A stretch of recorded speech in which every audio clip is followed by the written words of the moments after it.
The text arrived at precisely 7:43 a.m. Family meeting tonight. Non-negotiable. We need to discuss your situation. Dinner at 6. Don't be late. Mom.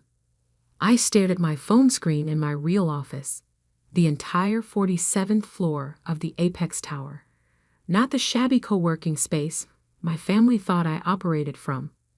The wall of windows offered a panoramic view of the city skyline, a view I'd earned but never bragged about. Another intervention? Michael, my COO, asked from the doorway. He'd been with me since the beginning. One of the few who knew the full story. Apparently, my situation requires immediate family attention, I replied, making air quotes. They're probably worried about my mental health after seeing my ancient Toyota in their driveway last weekend. Michael laughed, then turned serious. You know, the Bloomberg piece is scheduled for tonight. Are you sure you want to be at your parents' house when it breaks? I smiled, straightening the simple black blazer I'd deliberately chosen for today. Actually, I can't think of a better place to be. The last 2 years had been an elaborate performance. While my family thought I was struggling with a failing startup, I'd built Neurotech into a technological powerhouse.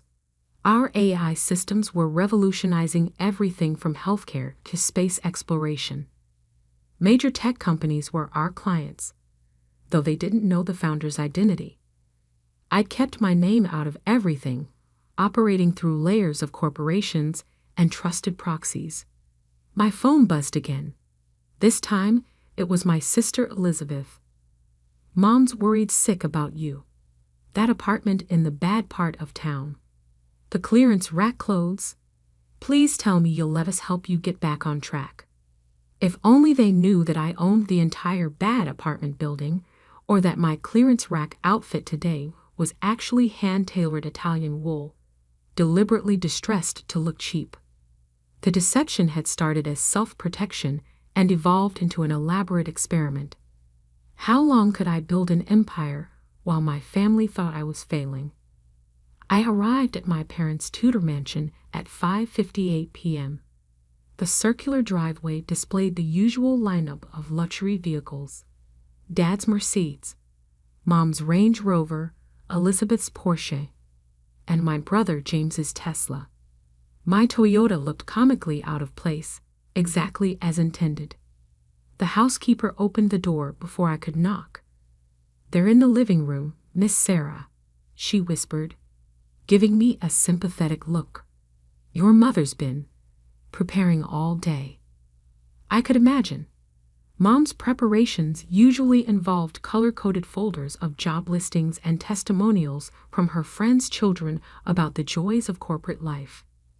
The living room was set up like an intervention. Mom perched on her favorite armchair, designer outfit perfectly pressed. Dad stood by the fireplace in his power pose, the same one he used in corporate boardrooms.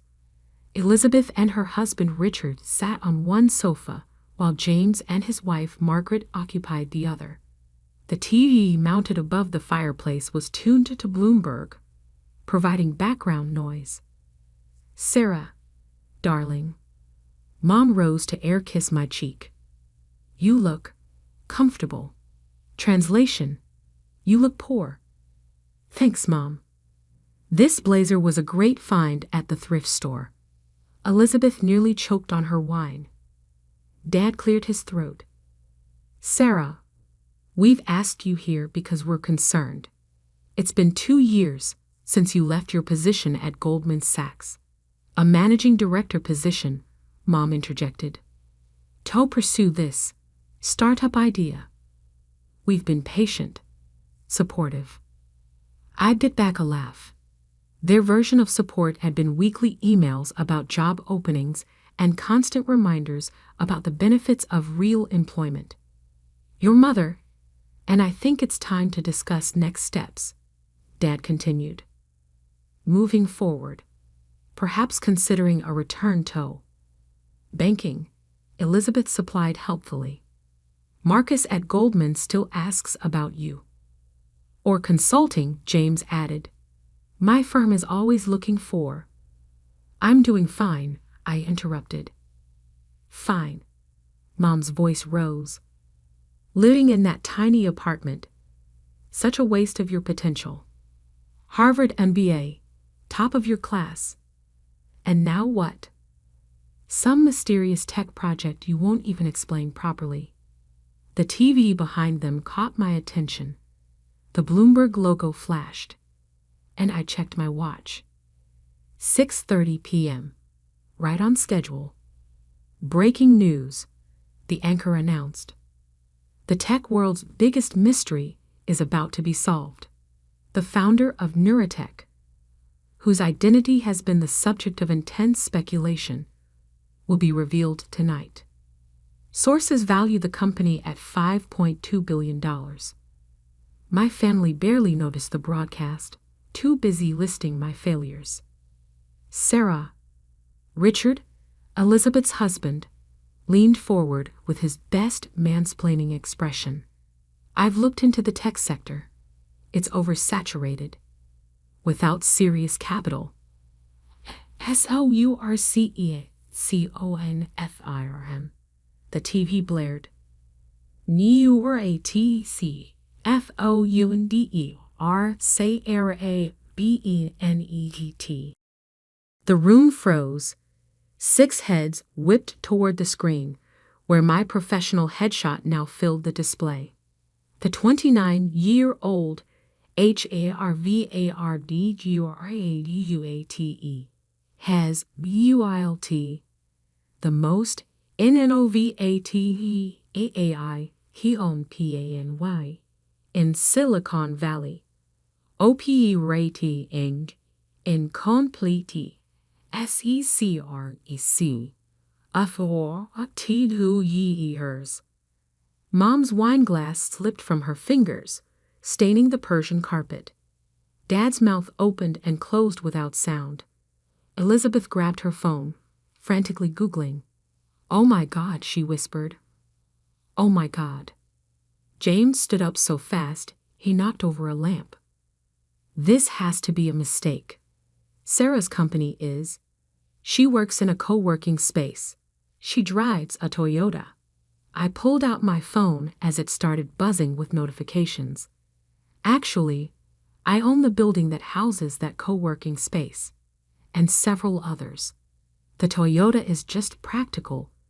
Why waste money on flashy cars when you can invest in appreciating assets? 5 billion, Dad stammered. 0.2, I corrected. Though that valuation is from last month, it's probably higher now. Margaret, who'd been scrolling on her tablet, looked up with wide eyes. The Forbes 30 Under 30 list just updated. You're number 1. Sarah. Mom finally found her voice. Why didn't you tell us? I stood up, smoothing my deliberately shabby blazer. You never asked.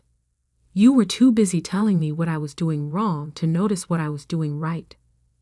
My phone buzzed again. Michael with an urgent update about our latest acquisition. I have to take this. But before I go, I reached into my bag and pulled out 6 manila envelopes, dropping them on the coffee table. These are NDAs. If you want to know what Neurotech actually does, you'll need to sign them. Standard procedure for anyone who wants to discuss the company with me. NDAs. Richard scoffed. For family? Especially for family. After all, I smiled sweetly. I learned about protecting assets from the best. Right, Dad? The Bloomberg anchor was still talking. Revolutionary AI technology. Major contracts with NASA, Google, and Apple. The most successful stealth startup in history. Oh, I paused at the door. And Mom? About that tiny apartment. I own the building. All 50 floors of it. The penthouse is quite nice, but I prefer to keep things simple. It helps me focus on what really matters. I left them there, surrounded by their luxury brands and shattered assumptions, while the TV continued to announce my success to the world. Sometimes the best revenge isn't proving people wrong. It's letting them discover just how wrong they've been all along. And this was just the beginning. The morning after the Bloomberg reveal was chaos incarnate. My phone had 312 missed calls, 1,547 text messages, and enough emails to crash a lesser server. The family group chat, usually reserved for holiday planning and passive-aggressive commentary about my life choices, had exploded. I sat in my actual home office, not the modest apartment they'd visited, but the 3-story penthouse occupying the crown of one of the city's most exclusive buildings. Floor-to-ceiling windows offered a view of the sunrise over the harbor, while multiple screens displayed real-time data from Neurotech operations worldwide. Michael arrived at 7 a.m. sharp, carrying 2 cups of artisanal coffee and a tablet full of updates. Your cousin Trevor, the one who called your startup a cute hobby at Thanksgiving, has tried to connect on LinkedIn 15 times since midnight, he reported, fighting a smile. And your brother's wife, Margaret, has suddenly updated her profile to mention she's your sister-in-law. I sipped my coffee, scanning global market reactions. What's the media situation? Unprecedented. Wall Street Journal wants an exclusive. Time magazine is offering a cover story. TED wants you to keynote. The White House called. Apparently, the president is interested in our AI security protocols. He paused. Oh, and your father's company stock dropped 8% this morning. That detail made me look up. Bennett Global, Dad's pride and joy, had been struggling to adapt to the digital revolution. I'd offered to help 18 months ago, presenting a detailed digital transformation strategy. He dismissed it as trendy tech nonsense and suggested I focus on real business fundamentals. My phone lit up with Mom's face. This time, I answered. Darling, her voice dripped honey. We're hosting an emergency family brunch. The board members will be there. Your father thinks. Can't. Flying to Dubai in 2 hours. Meeting with sovereign wealth funds. But this is crucial. The family's reputation. Mom, I'm about to announce a $2 billion acquisition. Whatever Dad's thinking will have to wait. Silence. Then, $2 billion? Give my regrets to the board. And tell Dad he might want to look into his company's cybersecurity. The vulnerabilities I noticed last year, they're worse now. After hanging up, I turned to Michael. How's Operation Phoenix progressing? He grinned, pulling up a secure file. Right on schedule. Your family has no idea we've been systematically acquiring Bennett Global shares through various shell companies. We're at 34% ownership. Make it 40% by month's end. I stood straightening my now designer suit. Time to show them what trendy tech nonsense can do. The next few days were a whirlwind of strategic moves and damage control. Elizabeth sent hourly texts, alternating between apologies and business proposals. James tried to schedule meetings through every connection he had. Dad's executive assistant called every 15 minutes. Then came the announcement that shook the family foundation to its core. I was in Singapore, finalizing details with our newest quantum computing division, when the news broke. Neurotech had developed an AI-driven industrial automation system that could revolutionize traditional manufacturing, exactly what Bennett Global desperately needed to remain competitive. My phone rang. Dad. Sarah. His voice was strained. The board is meeting tomorrow. Our stock has dropped 15% since your reveal. Major investors are questioning why we didn't partner with you when we had the chance. They're calling for new leadership. I know. You know? Dad, check your latest shareholder report. The detailed version this time. Papers rustled, followed by a sharp intake of breath. 40%. But how? When? Remember when you said I needed to learn about real business fundamentals? I learned, very thoroughly. What do you want? Tomorrow's board meeting. I'll be there. And Dad? Wear your best suit. CNBC will be covering it. I ended the call and gazed out over the Singapore skyline. Michael appeared with fresh intelligence. Your mother's called every PR firm in New York, trying to control the narrative.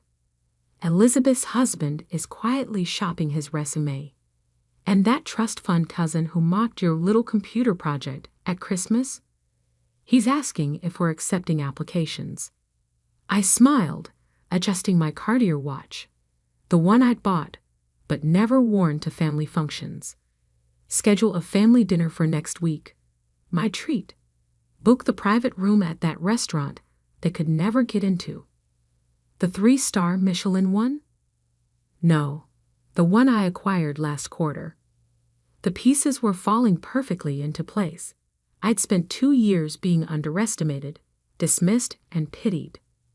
Now it was time to show them exactly what happens when you mistake patience for strategy. But first, I had other matters to attend to. My phone buzzed with a message from our Tokyo office. The quantum computing breakthrough was ready for testing. Another from our Berlin team. The neural interface prototype had exceeded expectations. And a third from our secret facility in Nevada. Project Prometheus was ahead of schedule. Michael, I called as he headed for the door. One more thing. That list of companies Dad rejected partnership offers from over the past 5 years. Yes. Buy them. All of them. He raised an eyebrow. That's 13 companies across 4 continents. 14, actually. I found another one this morning. I turned back to the window, watching the sun rise over a city that had no idea what was coming. It's time to show them what empire building really looks like. The real game wasn't just about proving them wrong anymore. It was about reshaping the entire playing field. And I was just getting started. The morning of the Bennett Global Board meeting dawned with a certain poetic tension. I arrived in my custom Rolls-Royce Phantom, no more playing modest. The security guard who'd once directed me to visitor parking now scrambled to open the executive gate. Ms. Bennett. We weren't expecting. Yes, you were. I handed him a folder. Your new security protocols. Effective immediately. Neuratech's AI systems detected 7 vulnerabilities in your current setup. The lobby of Bennett Tower was chaos. Reporters clustered outside, held back by security. CNBC had set up a live feed. The stock ticker above the reception desk showed Bennett Global's shares continuing their downward spiral. My heels clicked against marble as I crossed to the private elevator. The one I'd been told countless times was for executive use only. The same elevator where, 2 years ago, Dad had suggested I take some time to reconsider my priorities. Elizabeth intercepted me at the 50th floor. Her Channel suit couldn't hide her nervousness. Sarah, please, can we talk? The family's in crisis. Mom hasn't slept in days. And Dad is about to learn the difference between legacy and innovation. I checked my watch. A rare Patek Philippe that cost more than the car she bragged about at last year's Christmas dinner. The board meeting starts in 20 minutes. I suggest you prepare yourself. Prepare? For what? For the future. The executive floor was a hive of anxious energy. Board members huddled in corners, whispering urgently. Dad's longtime allies avoided eye contact. My brother James stood by the coffee machine, manically refreshing his phone's stock app. Mom appeared, perfect as always except for the worry lines around her eyes. Darling, whatever you're planning is already done. I nodded to Michael, who'd materialized with a team of lawyers. The paperwork was filed this morning. The boardroom fell silent as I entered. 24 pairs of eyes watched me take my seat, not in the guest chair where I'd sat during my failed pitch 2 years ago, but at the head of the table, Dad's chair. This meeting will come to order, the board chairman announced, his voice shaking slightly. We're here to discuss the future of Bennett Global, I interrupted, opening my laptop. The room's screens came alive with my presentation. Or more accurately, its survival. I stood, commanding the room just as Dad had taught me, though never expecting I'd use these lessons against him. In the past week, Bennett Global's stock has dropped 23%. Market confidence is at an all-time low. Your technological infrastructure is obsolete. Your market share is eroding, and your competitors are evolving while you stagnate. Dad's face reddened. Now see here. Your AI initiatives have failed. Your digital transformation is years behind schedule. Enter cybersecurity. I clicked to the next slide, showing a real-time visualization of their network vulnerabilities. Well, let's just say it's fortunate that Neurotech discovered these weaknesses before someone less friendly did. The board members shifted uncomfortably. They'd seen the numbers. They knew the truth. However, I continued, there is a solution. Neurotech is prepared to offer a complete technological overhaul. Our AI systems, our quantum computing platform, our neural interface technology, all of it, will modernize every aspect of Bennett Global's operations. Hope flickered across several faces. Then I delivered the knockout blow. As of this morning, Neurotech owns 51% of Bennett Global's shares. This isn't an offer, it's a notification. The merger paperwork has been filed. The press release goes out in 5 minutes. The room exploded. Dad slumped in his chair. Mom gasped. James dropped his phone. You can't do this. One board member shouted. This is hostile. This is business, I corrected. Something this family taught me very well. The shareholders will be pleased. Our stock is up 12% in pre-market trading just on merger rumors. I clicked to the final slide. The restructuring begins immediately. New board, new management, new direction. I turned to my father.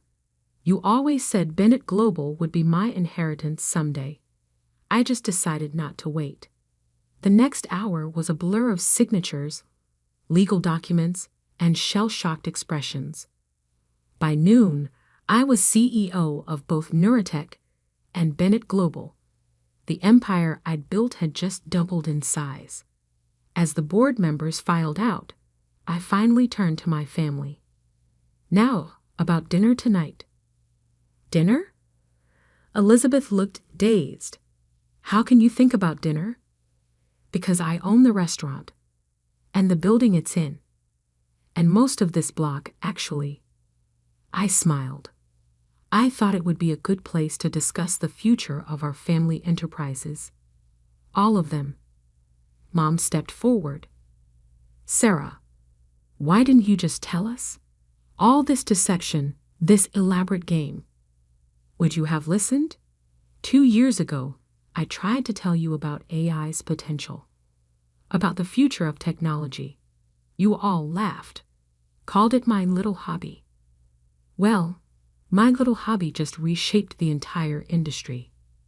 I gathered my things, ready to head to my first press conference as CEO of the merged companies. Dinner's at 8. Don't be late. And dress appropriately. Forbes wants family photos for next month's cover story. As I walked out, Dad called after me. When did you become so Ruthless. I turned back one last time. I learned from the best, Dad. You taught me that business is business. I just played the game better than you expected. The elevator doors closed on their stunned faces. My phone buzzed. Both companies' stocks were soaring. Michael appeared with my schedule. The family dinner tonight, he said. Should I arrange security? No need, I smiled. Just make sure the photographers get my good side. After all, this is what a modern empire looks like. The sun was setting over the city as my car pulled away from Bennett Tower. My tower now. In the rearview mirror, I could see my family standing at the window, watching me leave. But this time, I wasn't driving away in a Toyota. This time, I was driving toward the future I'd built in a car that cost more than their annual bonuses combined. Sometimes the best revenge isn't just success. It's succeeding so spectacularly that those who doubted you have no choice but to acknowledge your victory. And as for my situation that had so worried them, well, some situations turn out better than anyone could have imagined.